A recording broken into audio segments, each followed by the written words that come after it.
Episode 3 की शुरुआत में बाबू आईवी के साथ चाव से मिलने जाने लगता है, तो वो दोनों देखते हैं कि चाव एक लड़की को उनके सामने जान से मार डालती है, क्योंकि उस लड़की ने चाव से गद्दारी की थी। तब बाबू चाव से पूछता है कि क्या मैं आईवी को अपने साथ मुंबई लेकर जा सकता हूँ। असल में बाबू अपना बिजनेस बढ़ाने के लिए आईवी को ले जाना चाहता था और वो चाव से कुछ लड़कियों को भी मांगता है। साथ ही वो चाव को 40% पार्टनरशिप ऑफर करता है, जिस पर चाव मान जाती है और आईवी को उसके साथ भेज देती है। फिर हम चंपा को देखते हैं जो दर्द से तड़प रही थी और उसे ड्रग्स लेने का एडिक्शन भी था, मगर चंपा के पास ड्रग्स लेने के पैसे नहीं होते। जिसके बाद रात के समय शहर अच्छे से तैयार होकर कस्टमर्स का इंतजार कर रही होती है। तभी वहाँ गफूर के आदमी आ जाते हैं और वो लोग शहर को पहचानने के लिए सभी लड़कियों का हाथ चेक कर रहे थे। पर जैसे ही वो गुंडे शहर का हाथ चेक करने आते हैं, तभी वहाँ सत्तार आ जाता है और वो उन गुंडों को अपनी बातों में लगा लेता है। फिर दूसरी तरफ बैंक में बाबू और आईवी एक साथ बैठे होते हैं। वहाँ आईवी उसे कहती है कि चाव ने तुम पर भरोसा किया है, इसलिए तुम चाव का भरोसा मत तोड़ना, वरना वो तुम्हें मार डालेगी।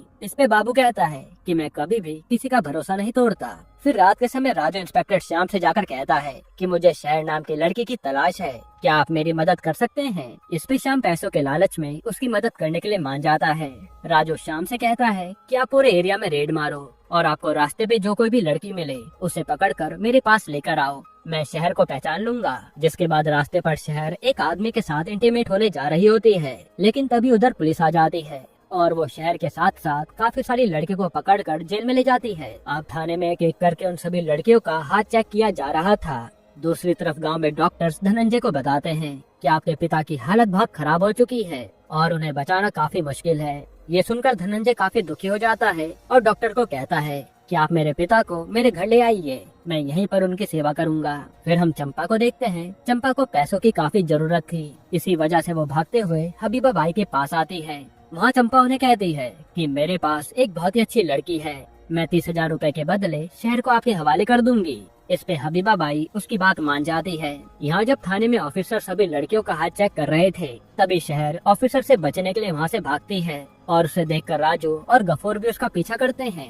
तब शहर भागते हुए एक बिल्डिंग की छत पर छुप जाती है, लेकिन इतने में गफूर उसे पकड़ने आ जाता है। तब हाथापाई के दौरान शहर गफूर को छत से धक्का देती है और नीचे गिरने के कारण उसकी मौत हो जाती है। उसी समय राजू भी गफूर को मरते हुए देख लेता है कि उसे शहर ने मारा है। फिर हम अकरम को देखते हैं जो अपने घर पर बैठा होता है। तभी एक आदमी आकर उसे बताता है कि गफूर की मौत हो गई। ये सुनकर तो अकरम को झटका लगता है।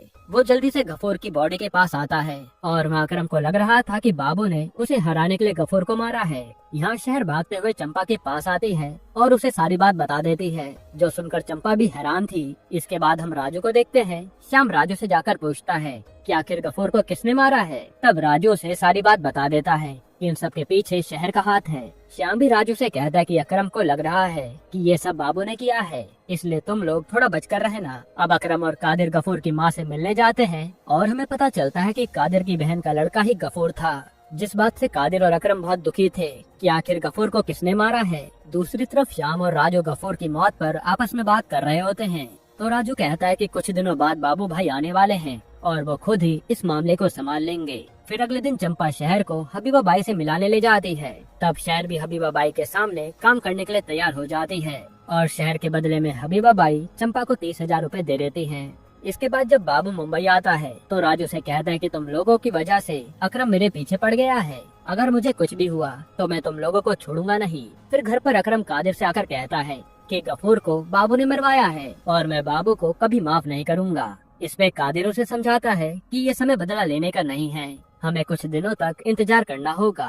फिर अगले दिन सब लोग गफूर की कब्र के पास खड़े होते हैं, साथ ही वहाँ बाबू भी आया था। तब बाबू अकरम से कहता है कि मैंने गफूर को नहीं मारा है, लेकिन अकरम को उसकी बातों पर यकीन नहीं था। दूसरी तरफ हबीबा बाई के कोठे पर एक आदमी शहर से आकर कहता है कि आज रात तुम्हें अच्छे से तैयार होकर कस्टमर के पास जाना है। वहीं हम चंपा को देखते हैं जो पैसा पाने के बाद नशा कर रही थी। यहीं पर एपिसोड 3 खत्म होता है।